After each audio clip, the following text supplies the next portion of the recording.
नमस्कार दोस्तों, मैं पंकज गुप्ता हाजिर हूं आप लोगों के सामने एक नए वीडियो के साथ, एक नए विषय के साथ। दोस्तों, आज की हमारी जो वीडियो है उसका विषय है प्रधानमंत्री मोदी वर्सेस डॉक्टर मनमोहन सिंह। जी हां, आप लोगों ने बिल्कुल सही सुना। इस वीडियो में हम लोग तुलना करने वाले हैं कि भारत के लिए प्रधानमंत्री मोदी और डॉक्टर मनमोहन सिंह में कौन बेहतर प्रधानमंत्री है। आज आप लोग देखते होंगे हर गली, हर मोहल्ले, हर चौराहे पर और हर चाय की दुकान पर यह चर्चा हो रही है कि भारत के लिए दोनों में बेहतर प्रधानमंत्री कौन है। तो इस वीडियो में दोस्तों हम लोग दोनों के कामों की कुछ तुलना करेंगे और यह फैसला आप लोग खुद करेंगे कि दोनों में भारत के लिए बेहतर प्रधानमंत्री कौन है। भारत की जनता खुद यह निर्धारित करेगी कि दोनों में भारत के लिए बेहतर प्रधानमंत्री कौन रहा है और किसका कार्य ज्यादा बेहतर रहा है। दोस्तों, इस वीडियो में मैंने क्या किया है कि प्रधानमंत्री मोदी के कार्यकाल के कुछ कार्यों को और डॉक्टर मनमोहन सिंह के कार्यकाल के कुछ कार्यों को आपस में तुलना करके देखा है कि दोनों में कौन का कार्यकाल ज्यादा बेहतर रहा है। इसके लिए मैंने डॉक्टर मनमोहन सिंह के कार्यकाल 2009 से लेकर 2014 तक के कार्यों को देखा है और उसको यहां पर लिखा भी है, और प्रधानमंत्री 2014 से लेकर 2019 तक के कार्यकाल को देखा गया है। उसके बाद दोस्तों दोनों के कार्यों की तुलना की गई है कि दोनों में कौन बेहतर प्रधानमंत्री है। दोस्तों, मैंने 2020 के डाटा को इस वीडियो में प्रयोग नहीं किया है क्योंकि 2020 एक अप्रत्याशित वर्ष है। कोई नहीं जानता था कि कोरोना का काल इतना लंबा चलेगा और ये देश पर इतनी बड़ी समस्या उत्पन्न कर देगा।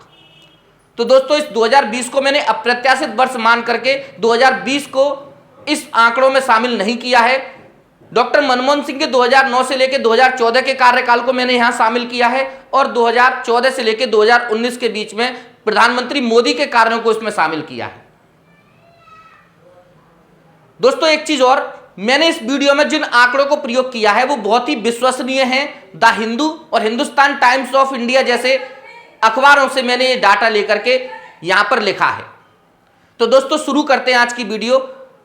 डॉक्टर मनमोहन सिंह और प्रधानमंत्री मोदी दोनों में भारत के लिए बेहतर प्रधानमंत्री कौन है। तो दोस्तों, मैंने यहां पर प्रधानमंत्री के कार्यों को 3 भागों में बांटा है, आर्थिक, सामाजिक और राजनीतिक कार्यों में। दोस्तों, आर्थिक मोर्चे पर अगर हम देखें तो मैंने यहां पर 3 बिंदुओं को लिया है, जिनमें सबसे फर्स्ट है विकास दर, दूसरा प्रत्यक्ष कर संग्रह और तीसरा महंगाई दर। आप सब लोग जानते ही होंगे विकास दर का मतलब क्या है। विकास दर का अर्थ है भारत किस गति से वृद्धि कर रहा है, हर साल उसकी वृद्धि दर कितनी है, लोगों की आय हर साल कितनी बढ़ जाती है। मोटे तौर पर विकास दर का अर्थ यही लगाया जाता है।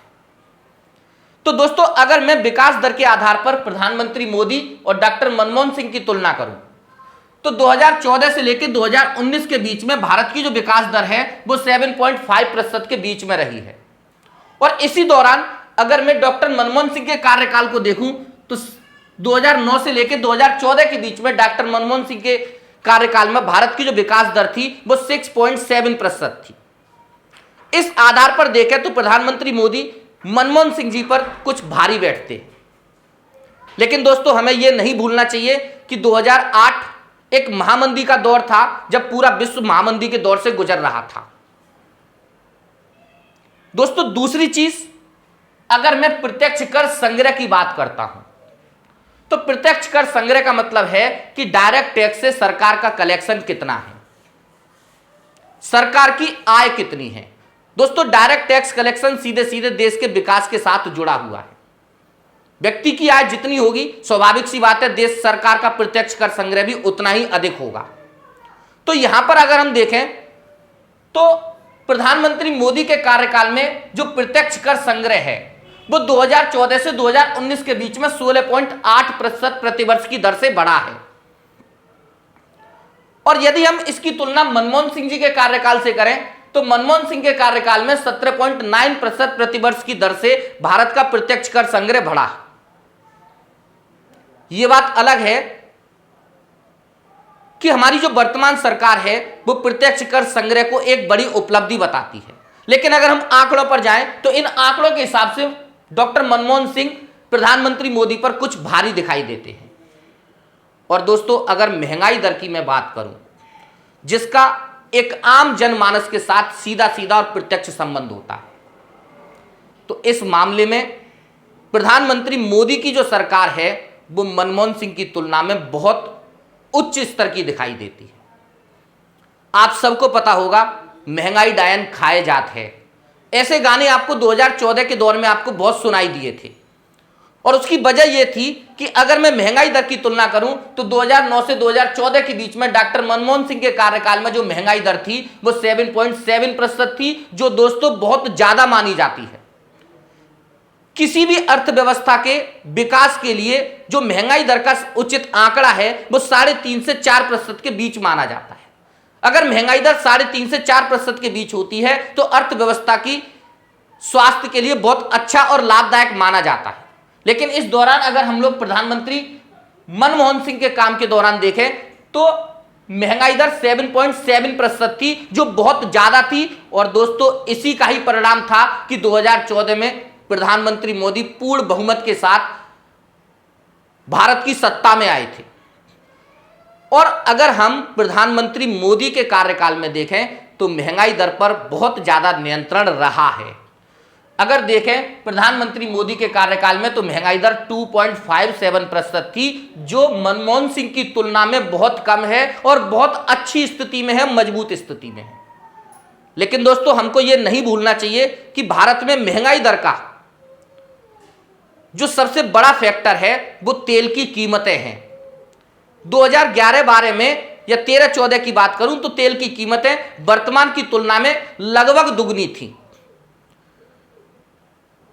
तो दोस्तों आर्थिक मोर्चे पर अगर हम देखें तो 2020 को अगर हम हटा दें तो प्रधानमंत्री मोदी ओवरऑल मनमोहन सिंह पर भारी पड़ते हुए दिखाई देते हैं।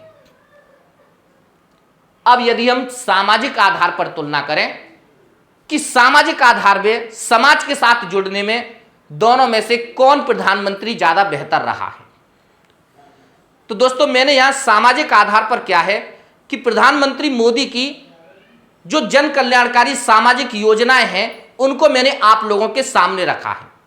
यह आप लोगों को निर्धारित करना है कि यह योजना आपको लाभ पहुंचाने में कितनी उपयोगी साबित हुई है। अगर मैं प्रधानमंत्री मोदी की बात करूं तो प्रधानमंत्री मोदी के कार्यकाल के दौरान 4 बहुत महत्वपूर्ण जन कल्याणकारी योजनाएं प्रधानमंत्री मोदी ने देश के लोगों के सामने रखी हैं, जिनमें सबसे पहली योजना है प्रधानमंत्री आवास योजना। दोस्तों इस योजना में 2022 तक प्रधानमंत्री मोदी का लक्ष्य है कि देश के प्रत्येक व्यक्ति के पास अपना आवास होना चाहिए। और इस दृढ़ संकल्प के साथ प्रधानमंत्री मोदी की सरकार इस काम को कर रही है। मैंने आपसे पहले ही कहा, मैंने 2020 का डाटा यहां पर नहीं लिया है, 2019 के डाटा की ही मैं बात कर रहा हूं। यानी जो मैं आंकड़े आपके सामने प्रस्तुत कर रहा हूं वो 2014 से 2019 के बीच में है। दोस्तों ये प्रधानमंत्री आवास योजना में लक्ष्य रखा गया है कि 2022 तक देश के प्रत्येक व्यक्ति के पास अपना मकान होना चाहिए और सरकार इस पर दृढ़ संकल्पित दिखाई भी दे रही है। 2019 तक 7 लाख नए मकान बना करके मोदी सरकार लोगों को समर्पित कर चुकी है। ग्रामीण क्षेत्र में बहुत ही युद्ध स्तर पर इस योजना के दौरान काम चल रहा है। दूसरी महत्वपूर्ण योजना प्रधानमंत्री उज्ज्वला योजना है, जो देश के महिलाओं को सीधे सीधे प्रभावित करने में सफल रही है। दोस्तों प्रत्येक गरीब परिवार की महिला को निःशुल्क एलपीजी सिलेंडर उपलब्ध कराने की यह बहुत ही महत्वाकांक्षी योजना है। और इस योजना के अंतर्गत 2019 तक मोदी सरकार लगभग 2.5 करोड़ गैस सिलेंडर गरीब महिलाओं को निःशुल्क उपलब्ध करा भी चुकी है। इस योजना ने वास्तव में देश की महिलाओं को, उनके जीवन को परिवर्तित किया है। इस योजना के अंतर्गत भविष्य में अभी 8 करोड़ एलपीजी सिलेंडर को बांटने का लक्ष्य इस भावी सरकार के द्वारा रखा गया है। दोस्तों तीसरी जो महत्वपूर्ण योजना है वो आयुष्मान भारत योजना है और इस योजना का अभी परिणाम आना अभी बाकी है। इस योजना के अंतर्गत बीपीएल कार्ड धारक के, यानी जिस परिवार के पास बीपीएल कार्ड है उस परिवार को सरकार, केंद्र सरकार 5 लाख का स्वास्थ्य बीमा उपलब्ध करा रही है।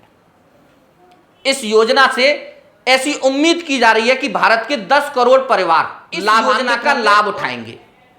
लेकिन दोस्तों अभी इस योजना के परिणाम आना बाकी है, क्योंकि मैंने 2020 का रिजल्ट इस योजना के साथ नहीं जोड़ा है।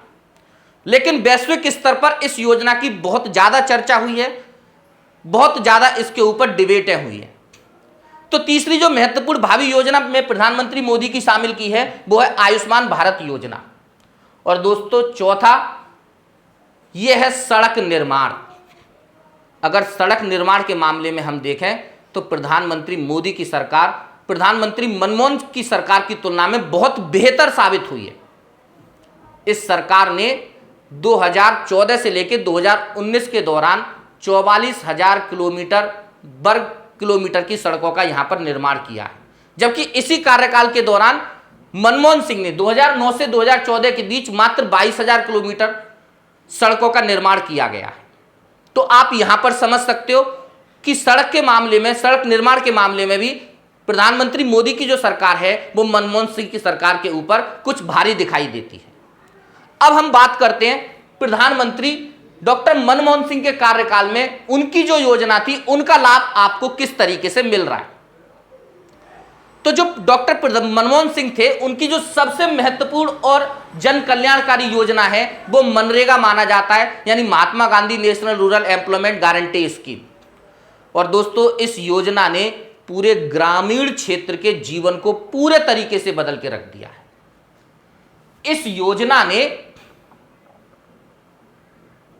गांव के प्रत्येक युवक को यह कानूनी अधिकार प्रदान किया है कि वो सरकार से रोजगार की मांग करे। यह योजना देश के प्रति यानी ग्रामीण क्षेत्र के प्रत्येक नागरिक को एक कानूनी अधिकार प्रदान करती है कि उसे रोजगार मिलना चाहिए। और दोस्तों इस योजना के अंतर्गत जो सरकार है वो ग्रामीण क्षेत्र के प्रत्येक परिवार के कम से कम एक सदस्य को 100 दिन का रोजगार गारंटेड उपलब्ध करा रही है। और इस योजना ने ग्रामीण क्षेत्र को पूरे तरीके से परिवर्तित किया है, बहुत ज्यादा लाभ पहुंचाया है।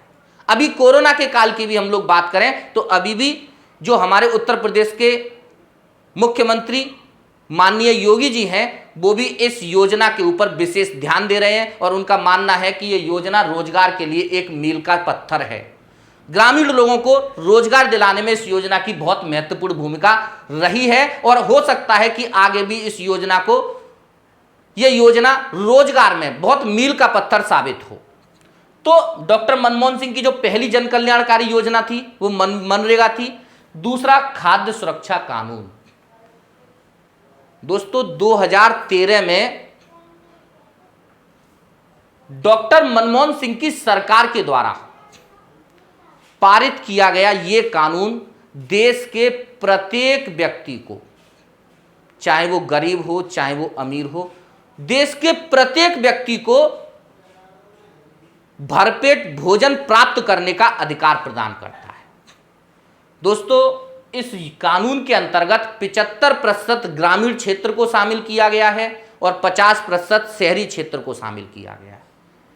और इसके अंतर्गत सरकार 2 रुपये किलो चावल, 2 रुपये किलो चावल और 3 रुपये किलो गेहूं प्रत्येक परिवार को उपलब्ध करा रही है। और अगर आप कोरोना काल में भी देखें तो इस योजना ने बहुत ही लाभ दिया है। आप देखोगे कोरोना काल में जब सब कुछ बंद था तब एक यही योजना ऐसी थी जो देश के प्रत्येक व्यक्ति को पेट भरने का जिसने काम किया है। राशन की दुकान से जो 2 रुपये किलो चावल और 3 रुपये किलो गेहूं बांटा गया, इसने पूरे भारत का पेट भरने का काम इस योजना के द्वारा ही किया गया है, जो डॉक्टर मनमोहन सिंह के द्वारा 2013 में पारित की गई। दोस्तों डायरेक्ट बेनिफिट स्कीम भी डॉक्टर मनमोहन सिंह के कार्यकाल की एक बहुत बड़ी उपलब्धि मानी जाती है। डायरेक्ट बेनिफिट स्कीम क्या है? डायरेक्ट बेनिफिट स्कीम का मीन्स है कि जो सब्सिडी का अमाउंट है वो सीधे सीधे उपभोक्ता के खाते में ट्रांसफर कर दिया जाए। दोस्तों पहले क्या होता था, सब्सिडी सरकार तो ट्रांसफर करती थी लेकिन उसका लाभ सब्सिडी के जो उपभोक्ता था उसको नहीं मिल पाता था। भ्रष्टाचार की वजह से उस सब्सिडी को किसी दूसरे व्यक्ति को हस्तांतरित कर दिया जाता था, या मैं ये कहूं कि इस सब्सिडी में बहुत बड़ा भ्रष्टाचार था। और इसी भ्रष्टाचार को खत्म करने के लिए मनमोहन सिंह की सरकार के द्वारा डायरेक्ट बेनिफिट स्कीम, जो आज आप लोग देखते हैं सब्सिडी का अमाउंट सीधे आपके खाते में जमा होता है, वो यही स्कीम डॉक्टर मनमोहन सिंह के द्वारा आप लोगों को दी गई है। यह बात अलग है कि सब्सिडी का अमाउंट धीरे धीरे कम होता जा रहा है, यह अलग अलग सरकारों की बात है, लेकिन ये डायरेक्ट बेनिफिट स्कीम जो थी वो डॉक्टर मनमोहन सिंह जी के द्वारा ही भारत के नागरिकों को प्रदान की गई। तो दोस्तों आप खुद तुलना कर सकते हैं, ये प्रधानमंत्री मोदी जी के काम है, ये डॉक्टर मनमोहन सिंह के काम है। आप लोग खुद समझ सकते हैं कि देश के लिए बेहतर प्रधानमंत्री कौन था, आप लोग खुद निर्णय करें। अब राजनीतिक स्तर पर बात करूं तो राजनीतिक आधार पर भी देश में दोनों ही प्रधानमंत्रियों ने बेहतर काम किया है। जहां हम लोग प्रधानमंत्री मोदी की बात करें तो राजनीतिक स्तर पर प्रधानमंत्री मोदी देश के प्रत्येक नागरिक से जुड़ने में तो सफल रहे ही हैं। इसके अलावा उनके दो बहुत महत्वपूर्ण कार्य मैंने यहां पर शामिल किए हैं। एक धारा 370 की समाप्ति। इस धारा 370 को 2019 में प्रधानमंत्री मोदी की सरकार ने हटा करके जम्मू कश्मीर को वास्तविक रूप से भारत से जोड़ने का काम किया है। वहीं दूसरी ओर इस सरकार की जो दूसरी सबसे बड़ी उपलब्धि है वो है राम मंदिर का निर्माण। भारतीय जनता पार्टी अपने जन्म के समय से ही राम मंदिर को लेकर के एक मुख्य मुद्दा बनाती रही है और 2020 में या मैं कहूं 2019 में दोस्तों ये इस पार्टी की सरकार का या प्रधानमंत्री मोदी की सरकार की एक बहुत बड़ी उपलब्धि है, जो राम मंदिर का निर्माण का रास्ता पूरे तरीके से साफ हो चुका है। अब यदि हम लोग मनमोहन सिंह के कार्यकाल की बात करें तो मनमोहन सिंह ने भी यहां पर दो बहुत ही महत्वपूर्ण और बहुत ही जबरदस्त राजनीतिक कार्य किए हैं। पहला है शिक्षा का अधिकार। देश के प्रत्येक बच्चे को जिसकी उम्र 6 से 14 वर्ष है, प्रत्येक बच्चे को शिक्षा मिलना उसका कानूनी अधिकार होना चाहिए। निःशुल्क शिक्षा मिलना उसका कानूनी अधिकार होना चाहिए। इस बात को धरातल पर उतारने का जो काम है वो मनमोहन सिंह की सरकार के द्वारा किया गया है। वर्ष 2010 में मनमोहन सिंह की सरकार ने पूरे देश में शिक्षा का अधिकार अधिनियम 2009 लागू किया है और इसके कारण देश का प्रत्येक बच्चा कानूनन जिसकी उम्र 6 से 14 वर्ष है वो सरकार से निःशुल्क शिक्षा प्राप्त करने का अधिकार रखता है, कानूनी अधिकार रखता है, जो एक भारत के इतिहास में एक बहुत बड़ा क्रांतिकारी कदम है।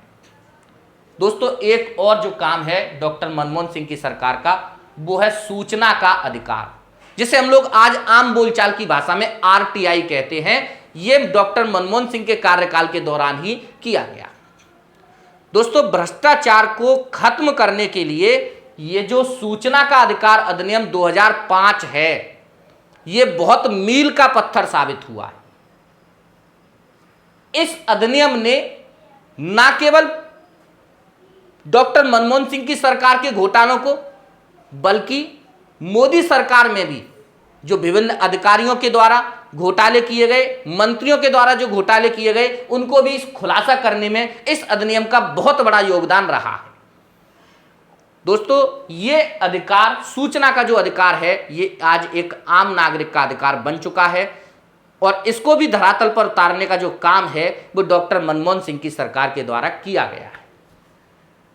तो मैंने आप लोगों के सामने दोस्तों दोनों ही सरकार के कार्य बताए। ये आप लोगों को खुद डिसाइड करना है कि दोनों में बेहतर प्रधानमंत्री कौन है।